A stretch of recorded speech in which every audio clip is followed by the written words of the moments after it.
오늘의 본문은 로마서 8장 18절부터 30절까지입니다.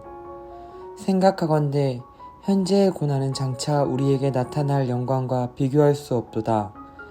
피조물이 고대하는 바는 하나님의 아들들이 나타나는 것이니 피조물이 허무한데 굴복하는 것은 자기 뜻이 아니요 오직 굴복하게 하시는 이로 말미암으리라. 그 바라는 것은 피조물도 썩어짐의 종 노릇한 데에서 해방되어 하나님의 자녀들의 영광의 자유에 이르는 것이니라. 피조물이 다 이제까지 함께 탄식하며 함께 고통을 겪고 있는 것을 우리가 아느니라. 그뿐 아니라 또한 우리 곧 성령의 처음 익은 열매를 받은 우리까지도 속으로 탄식하여 양자 될 것 곧 우리 몸의 속량을 기다리느니라. 우리가 소망으로 구원을 얻었음에 보이는 소망이 소망이 아니니 보는 것을 누가 바라리요. 만일 우리가 보지 못하는 것을 바라면 참음으로 기다릴지니라. 이와 같이 성령도 우리의 연약함을 도우시나니 우리는 마땅히 기도할 바를 알지 못하나 오직 성령이 말할 수 없는 탄식으로 우리를 위하여 친히 간구하시느니라. 마음으로 살피시는 이가 성령의 생각을 아시나니 이는 성령이 하나님의 뜻대로 성도를 위하여 간구하심이니라.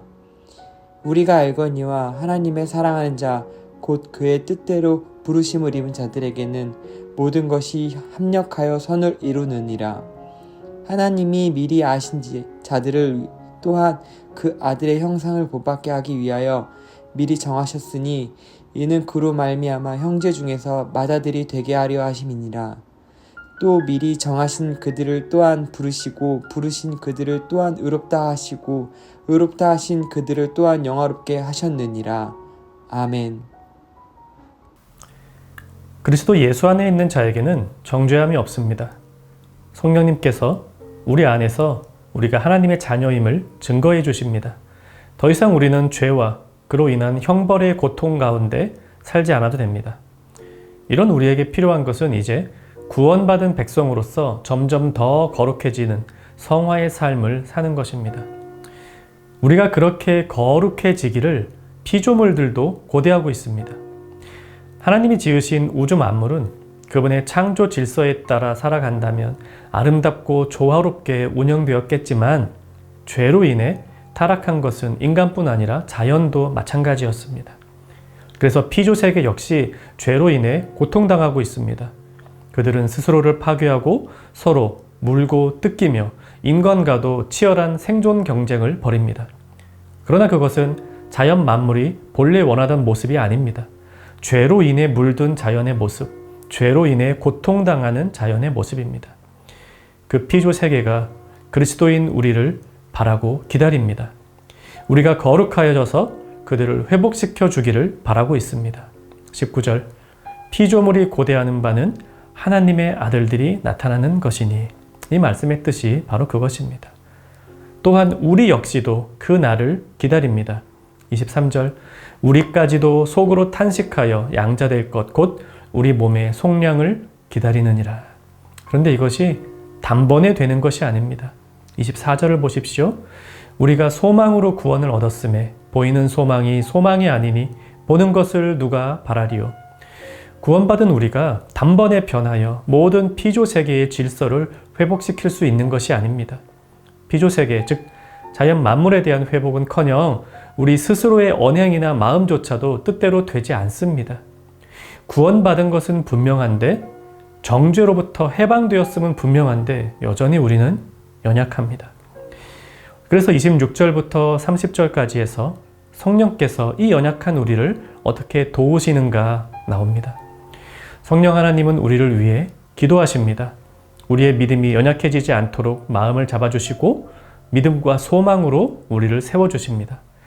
성령께서 우리 안에서 역사하시지 않으면 우리는 구원받은 백성의 길을 포기할지도 모르고 그리스도인으로서 우리의 의무를 망각하게 됩니다.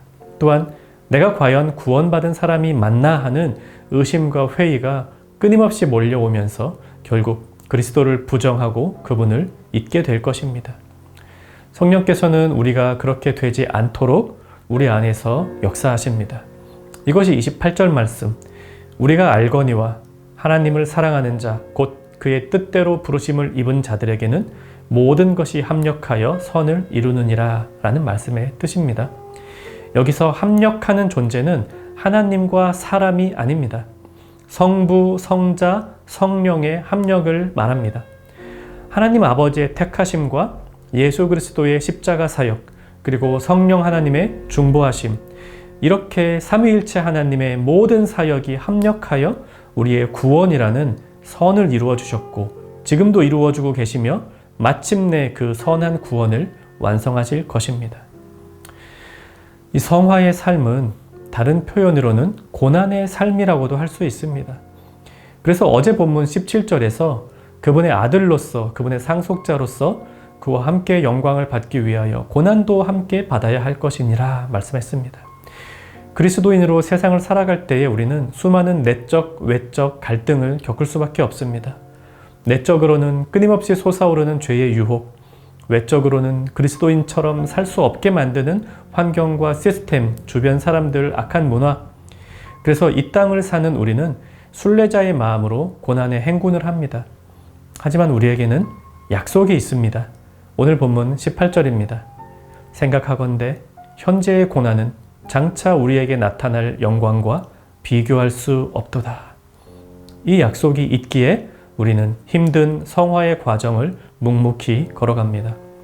오늘도 성령 하나님께서 우리 안에 역사하시어 구원받은 백성의 삶을 살 수 있도록 도와주실 것입니다. 말씀을 생각하며 함께 기도합시다. 나 자신 및 피조물에 대한 의무를 다하는 하루가 되게 하옵소서. 내 안에 계시는 성령님을 기쁘게 하는 말과 행동과 생각이 더 많아지게 하옵소서. 오늘도 성령 안에서 승리하는 청년 가족의 삶이 되기를 간절히 바랍니다.